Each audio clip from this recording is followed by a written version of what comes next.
Leur groupe s'intitule Les poètes du monde en vers et il y a une phrase complémentaire pour ce soir, les poètes du monde en vers se lancent en l'air. Alors, ça arrive, hein, ça arrive. Alors, si vous voulez nous accompagner, il y en a quelques-uns qui ont les mots. On a décidé de composer une petite chanson sur l'air du Il suffirait de presque rien. Alors, vous pouvez changer les mots si vous voulez, ou faire des ou des lala. Et parce qu'on ne veut pas chanter tout seul, voilà. Moi, ça ne m'importune pas trop, mais les autres, oui. Alors, on commence. Il suffirait de presque rien pour que Gérard, un bon matin, nous invite à la cave au poème. Pour venir lui serrer la main et déclamer avec entrain quelques écrits, quelques poèmes. On se faisait le cinéma de passer du temps avec toi et de partager en poème. Des mots qui ne sont pas comédie, avec toi notre cher ami, on avait bien raison d'y croire. Et ensemble chanter sur l'air, au son de tous les commentaires, cette chanson des poètes du monde envers, en automne et avant l'hiver.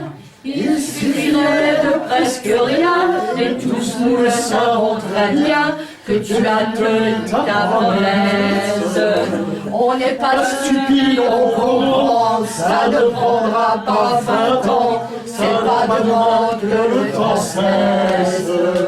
Allons, voilà l'avenir, demain ensemble on pourra rire de ces choses qui nous attristent.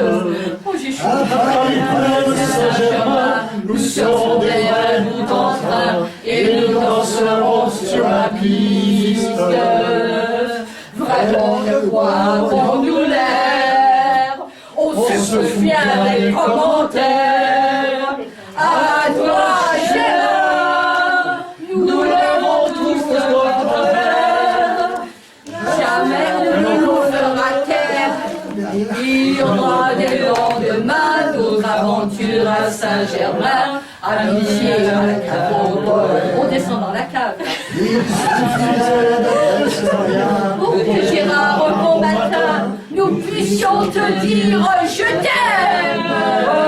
Et voilà. Dans l'ombre de mon cœur est venu le bonheur d'un amour trop déçu, d'une âme abandonnée, que n'espérait plus rien, plus aucune douceur, d'une vie sans cadeau à jamais condamnée. Tu es dans mon destin cet ange de lumière qui m'a ouvert les yeux sur un demain à vivre.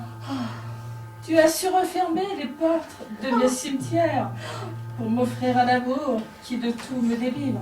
Oh là là, il fallait plein d'amour pour venir de si loin, traverser l'océan, les chaînes et montagnes, les chemins de ses pleurs, dévoiler ses recoins, pour lui donner son choix de partir en campagne. Tu es forte, ma douce, et grand est ton courage, et je connais le prix de ce que tu as laissé. Tu as tout apaisé de tous mes entourages en sachant écouter les mots de mon passé. Voilà. Nos journées tendresse me donnent espérance. C'est vrai, faut que je te regarde. De vivre pour toujours de merveilleux moments. Quand viendra le temps de suivre ces fragrances, la paix dans l'âme, nous referons nos serments. Tu as signé la trêve des affres de mes doutes, et chaque jour qui passe rime avec ton bonheur. Je n'ai plus qu'à marcher dans les pas de tes routes. C'est pas grave. T'as pas dit les dessous. Vas-y. Pour m'enivrer sans fin du tendre de ton cœur. Sur un même destin, nos pas vont de l'avant, apprenant chaque jour à maîtriser sa vie. Que sur son chemin, elle suive ses élans, et que son existence ait chance de survie. Près de toi, je le sais, ma vie a pris son sens, et je bénis le ciel de t'avoir rencontré. Mon avenir est tien, j'en connais l'importance, t'aimer est mon destin, ça tu me l'as montré. Bisous. Petite bergère. Une vieille maison était au bord de l'eau. L'homme l'avait refaite et crépit au cordeau. La femme, jeune encore, aux cheveux noirs d'ébène, à genoux blanchissait dans l'eau d'une fontaine le linge des enfants sous les grenadiers verts. Ils étaient 3. 2 fils au sourire pervers. Une fille. À 13 ans, que disait son sourire? Elle baissa les yeux lorsque j'allais lui dire « Bonjour, divine enfant, c'est Éden et pour vous. Le ciel, le paradis, le séjour le plus doux, violette des bois, anémone pervenche, vous êtes le parfum sur lequel on se penche. Vous êtes un rayon de soleil descendu sur mon rêve éternel si longtemps attendu. » Muette, simulant la pudeur de son âge, elle cache ses seins derrière son corsage. Elle voulut tirer au-dessous des genoux un pan de son jupon tout constellé de trous. Se faisant plus petite, elle voulait sans doute aller par les sentiers et déserter la route. Mais mon regard la tint, craintive devant moi. Je la voyais bergère, elle me croyait roi. Seule dans ce désert, c'était le même monde qu'elle cherchait dans l'air, qu'elle entendait sur l'onde. Sa famille aidait tout, ce que peut désirer un cœur jeune et naïf qui ne sait qu'admirer. Enfin, s'enhardissant, « Bonjour, monsieur, dit-elle. » Et je lui ai répondit, « Bonjour, mademoiselle. » Un éclair traversa son œil profond et noir. J'ai compris des secrets qu'elle me laissa voir. Les fleurs de grenadier, dont son front s'auréole, pleuvaient sur les cheveux de la belle espagnole. « À demain, me dit-elle. Ô ciel, depuis ce jour, je connais le bonheur dans les bras de l'amour. » Bravo.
Sous le ciel de Paris s'envole une chanson. l'aîné d'aujourd'hui dans le cœur d'un garçon. Sous le ciel de Paris marchent des amoureux. Leur bonheur se construit sur un air fait pour eux.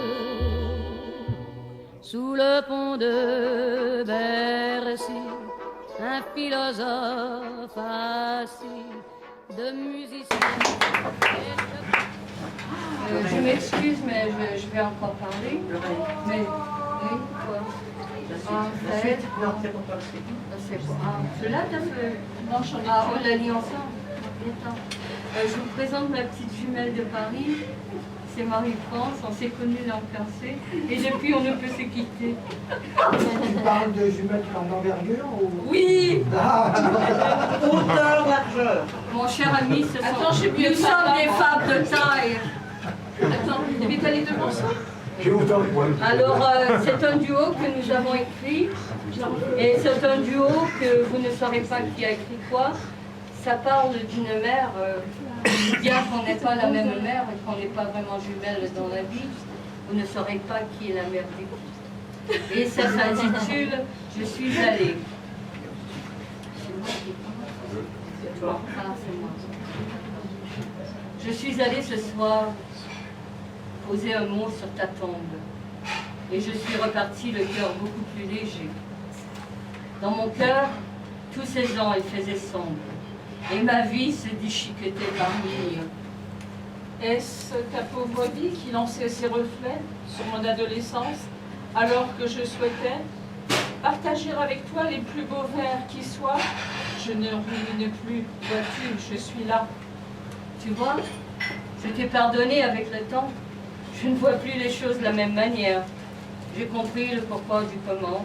Et c'est pourquoi aujourd'hui je fais cette prière. Le pourquoi du comment et l'envers de l'endroit, brodé de fines fleurs où se mêlent les regrets, frères de nos remords, manquant un peu d'engrais, il y eut ces deux femmes, et toi, tu es ma mère. Oui, tu es ma mère. On me le rappelle chaque jour. On voit notre ressemblance. On sait que je viens de toi. Moi, je voyais plutôt nos différences. Mais de l'arbre tombe le fruit et je ne renierai pas mes entrailles. Ton absence et présence comme le jour à la nuit. De ces allées cimetières, je déambule, souris. À ma sombre jeunesse, un coin qui me rappelle ta générosité auprès des malheureux étincelle. Il me souvient aussi de ton aisance avec les gens. Lorsque tu sortais, les têtes se retournaient. Ils ne connaissaient pas les tourments du dedans. Et tes crises que seul mon père et moi voyaient. Je ne pourrai jamais oublier tes crises à la barbe accentuée. J'en voulais à la terre entière, à toi de toutes ces misères. L'existence n'est pas du tout jouée d'avance.